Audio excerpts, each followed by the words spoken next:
Thank you, Wesley. Good morning, all. I am going to literally rush through my presentation because I think that you guys had me ad nauseum last time around, and we really want to hear from Dale. Um, as I keep referring, there's a progression in terms of how we develop the program for this intervention, this training intervention. So I'd like to get into my session now, share my screen, and we'll hit the road from there.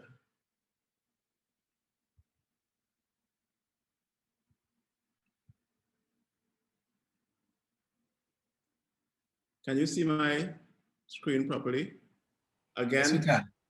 Okay, Yep. Again, remember this is just an aid memoir for me. It is not meant to be notes for you or anything like that. You're gonna get these slides. This is just to keep my thoughts fairly coherent, hopefully. So what is all this furor about biodiversity? And is it really warranted? Well, then I think we need to start from some sort of definition. And biodiversity is a term that was first coined in the 1980s to refer to the variety of all living organisms on Earth and everything out there, the whole biosphere. And this diversity or this variation that we recognize is not limited to species. Without getting into a botany or biology lecture, we know that you have the animal kingdom, the plant kingdom, and you can go all the way down to individual species. But even within species, the same species, there are variations. So there's a diversity there.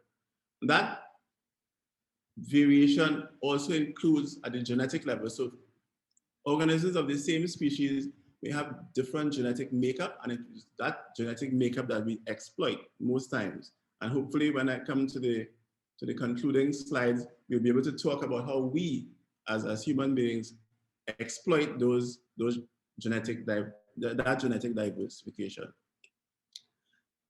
We also are dealing with a variety of ecosystems. And an ecosystem would be just an area occupied by living organisms and their abiotic environment.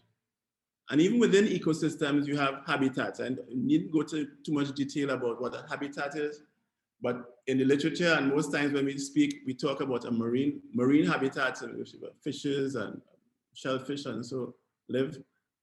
Terrestrial and aquatic. Marine and aquatic, of course, marine being salt water, aquatic being freshwater. But I also wanted to stick in that concern about aerial. Whenever we talk about habitats, I mean, no organism lives in the sky, right? Well, with the possible exception of Wesley when he was traveling a lot pre-pandemic.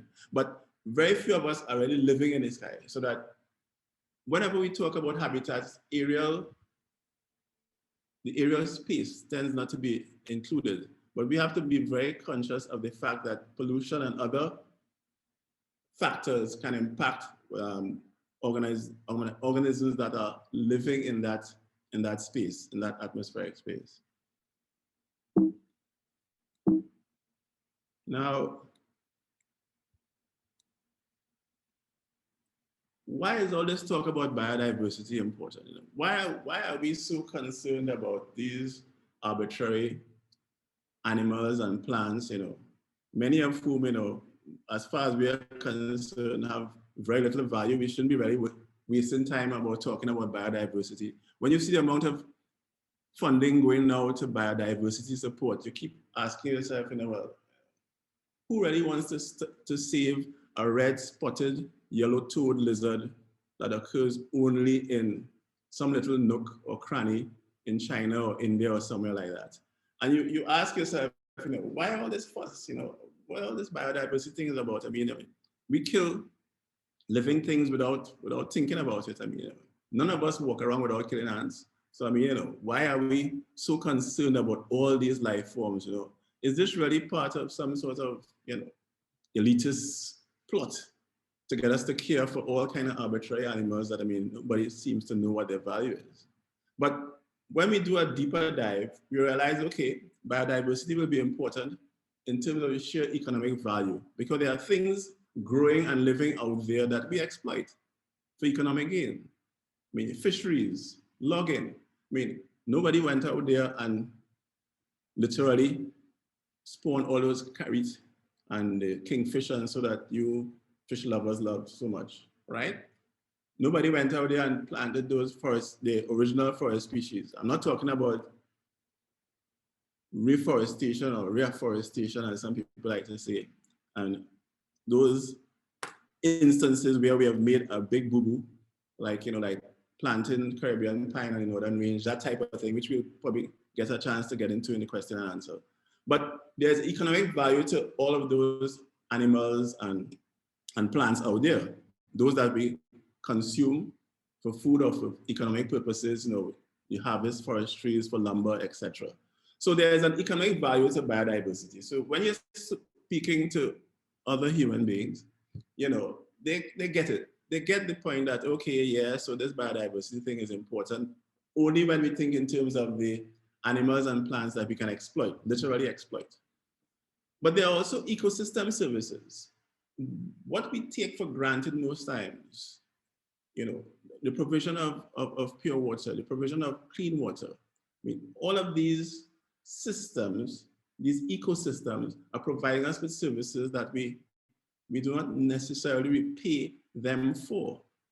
During my 12 years as a board member at Azerite, we were able to calculate the value of the economic services of our couple thousand acres of protected space, if you like. We were able to translate what that meant in terms of providing ecosystem services to ARIMA. We know what removing forest cover can do. We can just go back to St. Vincent, the Christmas Eve event there where you had just a stationary weather system, no flood, no major hurricane or anything. And you had tremendous damage being done in the lower reaches because of breaches that we made at the higher levels. So that the ecosystem provides services that we do not necessarily charge to any particular person or entity, but which is becoming a more important aspect now of managing forests and so on. We can go back to the very clever RED negotiations done by Guyana for, if you agree that, okay, the Amazon is the lungs of the planet, why are you taking my $20 as part of a carbon tax to try to plant trees in Tanzania, which would apparently scrub all of this carbon dioxide out of the air? Why don't you pay me for not cutting down my forest now?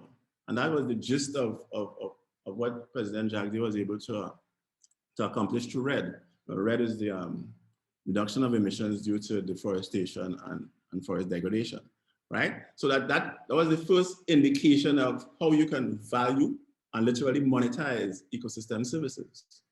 So biodiversity is also important in terms of its cultural value. I mean, I say now, when we as Caribbean people, as West Indians, we value our surroundings, our natural environment. It is part of who we are.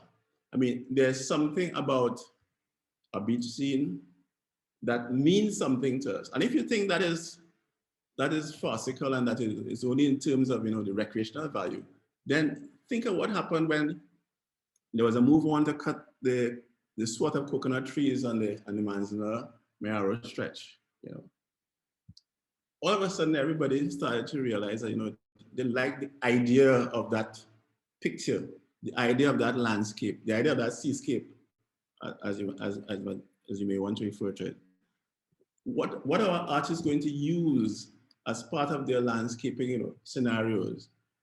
What do our people see as part of our own belief system in terms of what outside is supposed to look like, what a beach is supposed to look like, what a green space is supposed to look like? So that there's a cultural value to the biodiversity out there. To be sure, you don't want to have a scene where there are no coconut trees or no other form of life that you would want to identify with your own being.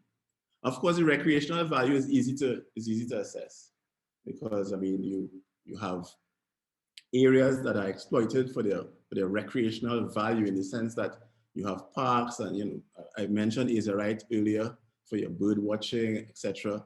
And the sense of well-being that comes to you when you are in the correct environment, when you're in a particular type of environment. I mean, we have all seen people, spend lots of money to put in Japanese water features in the backyards, and so, because there's something, not something, there is very, very soothing aspect to running water, cascading water, etc. So in terms of recreational value, some of us get it. We say, okay, well, I can understand why they're fussing about, removing these trees, etc. But as a scientist, the aspect of it, of this biodiversity talk, that really intrigues me is the research value, and not research as an arbitrary researcher, because I remember as a postgraduate student at UWI in the dark ages, we had a visiting professor come to talk to us about what was then considered pure science. And he was telling us that, look, this whole strip is about pure science, where people just, investigate nature just for the fun of it and just to be able to add to the knowledge, has really been thrown off its character. And every science now is an applied science. Is of one of his students. I mean, you can't think of anything more esoteric than that. Are you still hearing me? I'm getting a sign that my internet connection is unstable. Yeah, it's wavering a little bit, Steve, but I don't know about the others, but I can follow. Oh dear. Oh dear. You're sure that's not something you're doing, right? No, not on my end for sure. All right, for once. Okay, so but did you get that last point about the beginning to talk about pure science and applied science? Yes, I got it. I don't know, is anybody else having problems following Steve? Well, those that are awake, sorry. Okay, cool. That answers that. It was breaking up a little, but it's fine now. Okay, thank you. So I was coming back to the story about pure science and applied science. So there's this youngster in the University of London studying the coloration on butterfly wings. I mean, as I said, can't think of anything more, direct than that. But out of that research, he was able to identify a pigment that was then sold to ICI, which at the time was a leading paint manufacturer in the UK. So just to bring home the point that the research value has economic and consequential value as well. And two things in medicine, well, I bring up one thing in medicine, the study of bacteriophages. Now, when we think of biodiversity, remember we are dealing with everything from the microscopic to elephants and whales. So all living organisms out there. And why should you be concerned about whether a bacteriophage is a viral entity that can enter bacteria and literally colonize them?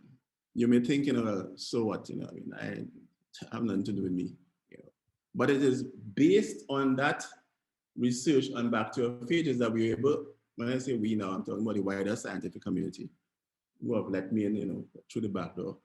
The wider scientific community was able to use these bacteriophages to see the mechanism involved in gene transfer, because these viral particles were now doing literally doing gene transfer.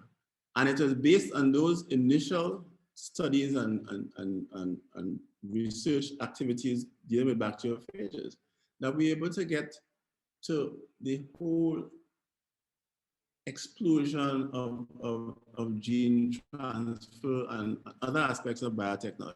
And I'm particularly emotional about the whole biotechnology thing, because in the head of the biotechnology foresighting project way back in 2000 or 2001, somewhere down there, right? So I was actually literally at the cutting edge of seeing how Trinidad would move into this biotechnology future that deals with genetically modified organisms. And so we can have a separate discussion on that, of course.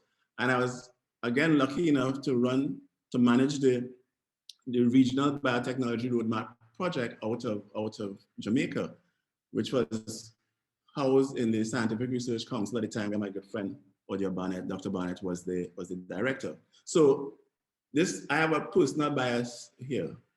It's similar to the personal bias I shared last week when I talked about species loyalty. I'm very loyal to my species. I think that, my concern with biodiversity and with the environment is from a humanocentric point of view, where I'm seeing how all of these other entities, living entities, can help us have a better life and to survive on this here planet that we share with those other life forms. And the last point I want to bring in terms of research value has to do with the Venus flower basket sponge, which is that picture you see there.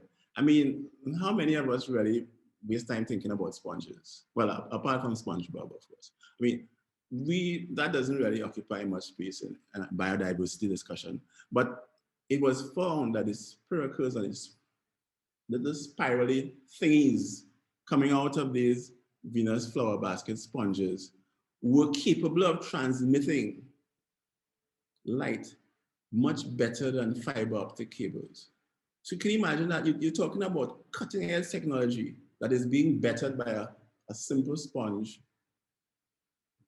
hundreds of feet under the ocean, And if we had missed that, if we had taken those sponges out of existence, we would not have been able to follow the mechanisms involved in the construction of those spicules, which we have now modified in our fiber optic transmissions.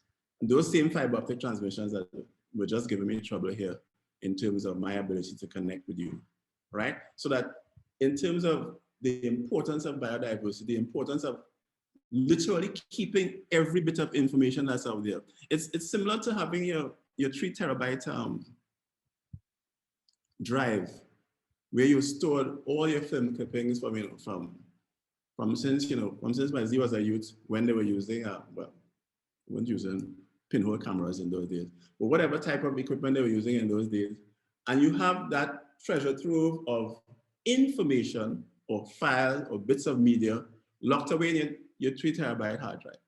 And you're probably thinking, well, that's just old rubbish, just old pictures, until the opportunity presents itself where you can use that information. So my view on biodiversity is like having a giant storage facility out there where each of these very unique animals or plants have something in them that could be of value later on, that could be of significance later on, and we destroy them at our peril. There's also a negative connotation to biodiversity because, I mean, whilst you may get people to come out and protest for the yellow, spotted, pink-footed lizard, very few people are going to come out there and, and say, I am in support of all COVID viruses, especially now in this pandemic.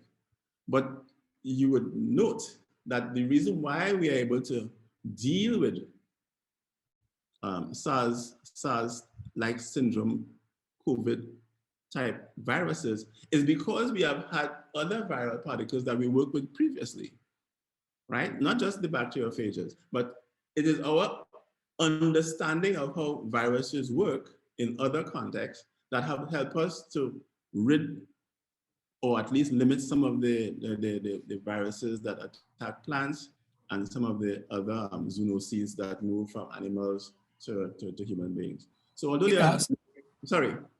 Yeah. Steve, would you mind taking comments and questions even as you go along? Because I see Sigoni. Please don't let me rant on it, because I'll rant and rave forever, as you know. Yeah. Because, I think he's raising a very pertinent point, and I would add my little perspective on it as well.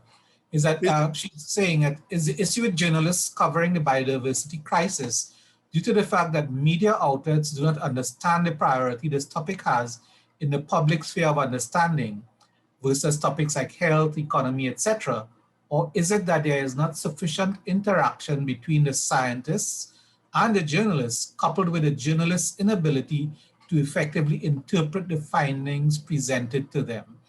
And I just wanted to add my little thought because you are heading down a track that's very, very relevant in the COVID era, which has to do with zoonotics. Is that how we pronounce it? Zoonotic, the connection. And And so maybe you can respond to Sigoni's concern, and also see if you can relate the whole SARS issue, which you started raising a little more, because that's story material right there as far as I see it. Yeah. So thanks a lot for the comment, the question.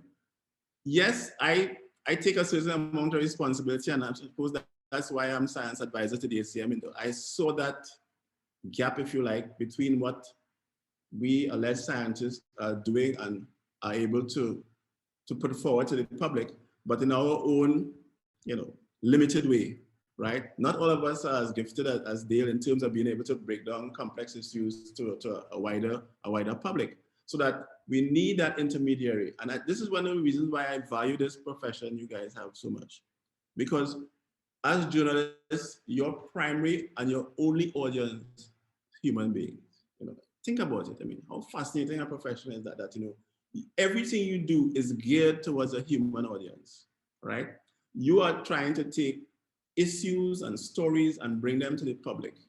And you have that gift, you have that ability, whether by images or spoken word or just drama, to be able to get it through. Whereas some of us who may be scientists, who may be at the cutting or other edges of the research, are not always able to make that transition, literally, to be able to form those stories into captivating stories, as it were, rather than just very placid or dead bits of information from journals, etc. So I take your point. I think it's a combination of both.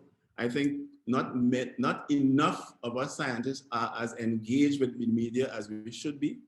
And it has to do with a number of issues, which I don't want to take up now, but I'll take up in the question and answer session later on, in terms of the relationship between scientists and journalists. And to come back to SARS, I think I mentioned last week that in doing the revamp of Ripaha in Guyana, one of the things I more or less predicted with my goat mouth was that if you have more interaction with human beings, eco-tourists, what have you, people who are into recreational activities that take them into the outdoors, then you're going to have that increased proximity of wild and domesticated animals. And the diseases that would have gone unchecked because nobody took the ocelot to the vet would now be able to pass on to your domesticated house cat, and thereby find ways of, literally closing down the entire world. Because as much as we are carrying on now about COVID, I mean, I have some interesting stories from SARS. I remember being booked on BW 602 to go to Guyana, 603, whichever one direction it is. I'm in Trinidad waiting to go to Guyana during the SARS event. So I board my baby in Piarco, and by the time I get to, I mean, it has bungee back. Garden was saying, everybody in the hazmat suit, a very aggressive young man came up to me and said, "Stand there," right? He was fully garbed, and I was thinking, oh, wow. But as far as they were concerned, that flight originated in Canada. SARS was in Canada. Nobody didn't sanitize the plane when I boarded it in Piarco, so they were taking no chances. So I got the proper grilling, where you're staying, and at that point I had to mention that I wasn't staying by anybody as famous as Nazima, so that I was just staying in a hotel. So that I got the rough treatment, as you would appreciate, right? So I'm saying that all of these things are related, and I'm trying to this section of it so that we have more time for the questions, and you don't have to hear me, blabbering away. So there's a negative connotation there. I once worked with a herp, always mix up this word, Wesley, you're a literary genius. These guys who study snakes, what is it called? Herpologist? Herpologist? Not that you would know more about herpes than anybody else. Herpetologist, yeah, thank you. I noticed Wesley backed up there and just mentioned the word herpes. All right, so you have there are people out there who are interested in living organisms that the rest of us not too keen on, like snakes, There are people out there who understand what snakes do to the environment, to the ecosystem, and how important they are when you kill them. Whereas the rest of us, well, speaking for myself here, The only good snake, as far as I knew, was a dead snake until I met this guy, Dr. McDonald, right? So I hope I just gave you a glimpse into why this biodiversity talk is important. Whenever we think of these so-called food chain pyramids or the trophic pyramids, we always have this nice image of a pyramid, you know, where you have the producers, the producers at the bottom there, which is usually a plant. Not usually a plant, it has to be a plant, but it has to be a photosynthesizing unit that is going to convert energy into food, and then you're going to have smaller insects feeding on the plants, larger insects feeding on the smaller insects, birds feeding on them, etc., until you get to the pinnacle. And there are food chains like that that have us at the top, us meaning humans. And when you look at it as a trophic pyramid like that, it looks also beautiful, you know, because there are just a few of us at the top there living off all the rest below. But in the midst of population explosions, in the midst of a planet that is going to have to support 7 billion people, the picture is no longer as stable and as reassuring as that one. I like to think of it as Jenga. I don't know how many of you have played Jenga or know what Jenga is. It's a 54-piece game, structural game, where you stack the blocks, all 54 blocks, into 18 stories in a perpendicular formation. And the idea is to keep pulling out blocks, placing them at the top without the entire structure collapsing. And that's how I view our interaction with biodiversity right now. We've started off with these 54 blocks. We cannot add to it. We cannot take away from it. There's a finite amount of material out there on our planet.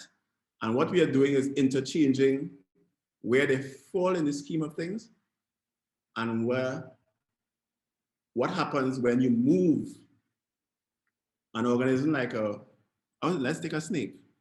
If you picture a snake or snakes as a block in a Jenga, you may very well think that snakes are not doing anything to support the entire structure. I mean, they're not at the top of the chain, and we don't eat snake, but as a rule, we tend not to eat snakes. So if snakes come out of the Jenga, who cares?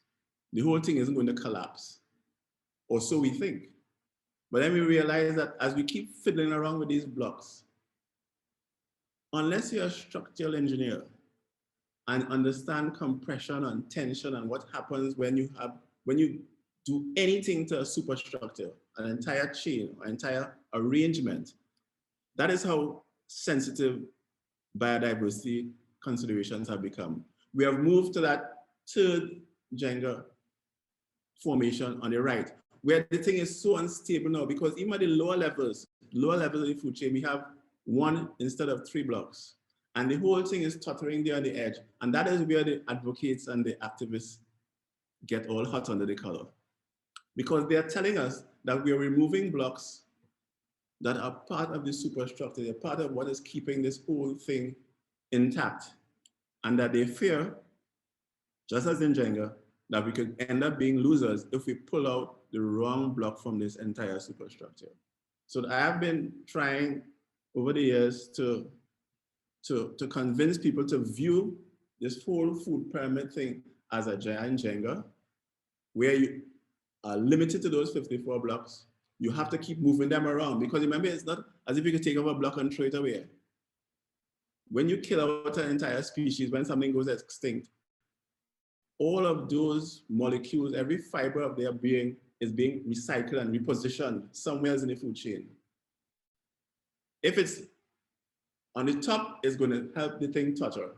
If you're pulling it out from below, then it's going to lose stabilization. So I think that if you consider biodiversity as being a giant Jenga, where a fixed number of blocks, and we keep rearranging the blocks without due consideration to the structural integrity of the whole thing. Andre, sorry.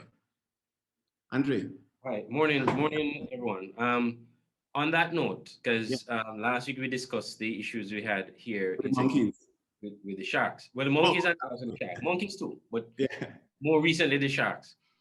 Since we spoke, Wesley, the fishermen have caught maybe about 6 sharks.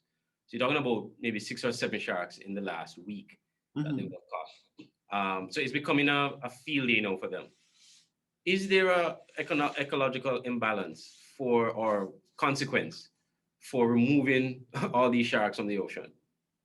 Yes, but it's just payback for having removed their food source in the first place, or having forced their food source to migrate. You know, we have moved a Jenga block somewhere. You know, either in terms of, I'm not just trying to cast aspersions on St. Kitts per se, but you know, we would have done some beach restoration, we would have done some mangrove destruction, all of which changed the spawning habits of the bottom layers of Jenga in those mangroves. So that has a spillover effect, so that there were less of these smaller fish that the larger fish would eat, that would eventually end up as shark meat. And now we have to substitute dead chickens. Yeah, right, because one of the developments taking place right now in Frigate Bay, there's some development work going on in Frigate Bay. I know. I didn't want to be the, as a non-Christian, I didn't want to be the one to bring it up, right? I didn't want to see as if I'm shining a spotlight on, Right. I prefer to talk about what we would have done in Invaders Bay and so in Trinidad, because I put down there. That is one. And of course, I don't think they can cancel my visa down there, And I think that if I may just add, what the point Andre is making and invoking the whole specter of what had happened at Frigate Bay, which is, for those people who don't know, it's a major tourism center and a hub of economic activity in St. Kitts. Is that the economic fallout and what happens, what we do as journalists sometimes is that we capture the impact. So if there's economic fallout, that's going to be extensively reported on in respect to hotel occupancy and that sort of thing, and the whole attractiveness, even in this COVID era, and not basically tell the full story, which would have started perhaps with the replacement of mangrove funds down there. Yeah, as I said, as someone who has worked in St. Kitts since 1982, I can tell you that you can see the changes in not just the ecological changes, but the infrastructural changes as well. Areas that you could stand in one place and see across to the other side, and it's no longer available. And I'm sure that you all will remember from last week that I'm not one of those, environmentalists out there who think that, we have to. Okay, Steve is frozen for now. I do have another question though related to the one I just asked. Go ahead, Andre. I'm not sure if Steve can hear us though. Oh, I think his feed is frozen. Yeah, but you can make the point, Andre. Well, the point I was going to make is, in light of what Steve just said, one of the challenges I think we have, especially in the small islands, is the ability to tap into expertise that can shed light on some of these issues, because most of the environmentalists that we may have, or persons who are like mine that we can approach, are probably people working for the government who may not be keen to say some of the things that are needed to be said, because it's a government project that is probably contributing to some of these issues. So that is one of the things that I think we have a challenge with, because this makes for a really great story, because there are a lot of people right now who are making suppositions as to why we're seeing, this increased number of sharks in our water. Some people are saying it's the volcanic activity down in St. Vincent. Other people are saying, well, the cruise ships are not coming here anymore, so that somewhat has an impact on the behavior of sharks, etc. And so now we're seeing more sharks in our waters than before. So if we can have actually the proper perspective and the right people to talk to shed some light on these things, I think it will really help us in how we report. I think this is an ideal case for us attempting to tell the whole story, and not just to focus on the immediate events, which need to be covered, of course, as hard news. But if we tell the full story, then you're talking about a wide variety and overarching area of concern. I think Steve is trying to get me on WhatsApp. So maybe what I can probably do is to see if I get him and feed his audio into Zoom, and you'll be able to hear him. Hello, Steve, you dropped off, but I have you on, I have your audio. So maybe you can, are you hearing me? Steve? Okay, I think Steve is having serious connectivity problems. But we were saying last week that all of these things are interlinked. And I think the best journalism is the journalism that would capture all the discrete elements in an informed manner, which would include biological diversity, because a lot of the issues that are arising now, we spoke about the cocoa in Belize. Okay, Steve, I have you, and you can... yeah, is everybody hearing Steve? Steve, say something. Let's yes, I'm hearing. Hearing him, but kind of low. Yeah, you just need to speak up a bit. Okay. I'm always a soft-spoken person, you know that. Yeah. So you see how we should be using sponges now instead of these fiber optic cables? You see why biodiversity is so important? Here I am in Grenada with all this fantastic infrastructure and fancy fiber optic cables all over the place. And both digital and flow have failed me this morning. Anyhow, so how are humans negatively impacting biodiversity? Through the destruction, the degradation, and the fragmentation of habitats. I think most people get the fact about destruction and degradation, but fragmentation is one that in the Caribbean we tend not to understand, especially in small island developing states.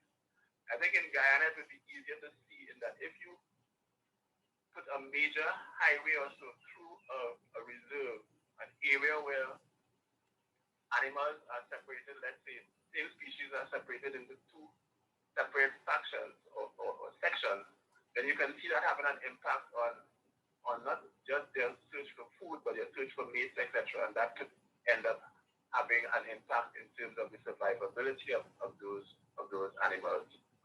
In terms of exploitation of species, I mean, I am surprised that there's still an oyster population in Trinidad, given what one of my colleagues, is involved in, that there's an exploitation of certain species. I mean, you've heard about the fisheries collapses in cod and other types of fish. So that is easier to see. Then there's also an impact out of pollution. And that's what I was referring to when I said that we tend not to take the aerial space into consideration. But we're polluting, I mean, whether it is through industrial waste that gets into the streams and kills fishes, etc., we are inevitably, killing off a lot of species that may prove to be useful. In other words, we are erasing some of that information on the 3 terabyte hard drive that nature has given us, where a lot of information is stored that we could be using to our benefit. And then there's also the business of the introduction of alien invasive species. Now, a number of times these invasive species have been brought here in our attempts to do biological control, and we have the example of the mongoose, etc. in the Caribbean.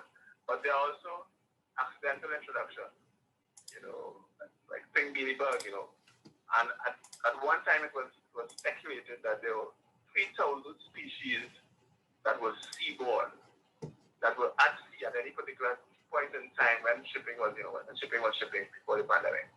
So that our movement of people has been a major conduit for the movement of alien species. And when I say alien, I don't mean as outside of our planet, but alien to that particular location or that particular habitat. And you have introduction of water weeds into that clog up hydroelectric power plants, etc. And then, of course, the big one is climate change. Anthropogenic climate change, which is the subject of Dr. Rankin's major presentation. So I think I'll just want to end by saying that the furor is about the carrying capacity of the planet. How these 7 billion people are going to fashion a food pyramid that doesn't look like a Jenga game? How do we deal with greed, which is as a consequence, the planet, biodiversity could support everyone's need, but not everyone's greed. And then there's also a role for advocacy and activism, which is where you guys come in. And then research and education, again, to build on Sigoni's point, we have not shared appropriately the importance of every life form on the planet. And as somebody who's a devout non-environmentalist, that's a lot, because I'm agreeing now that every life form is important. We should attempt to keep as many of them as we can, because we have no clue yet what role they're playing in this giant Jenga of life.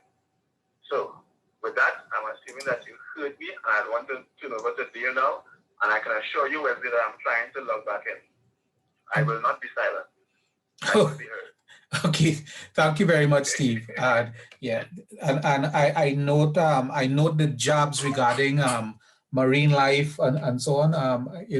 And it ties in with the invasive alien species story, which, because the trainees would know that one of the invasive species happened to be the green neck mussels, which are far more delicious than the indigenous variety that we are used to here. Somebody who's logged in as AB, I don't know who you are.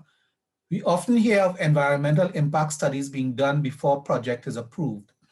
I don't know of any environmental impact study in St. Kitts and Nevis that prevents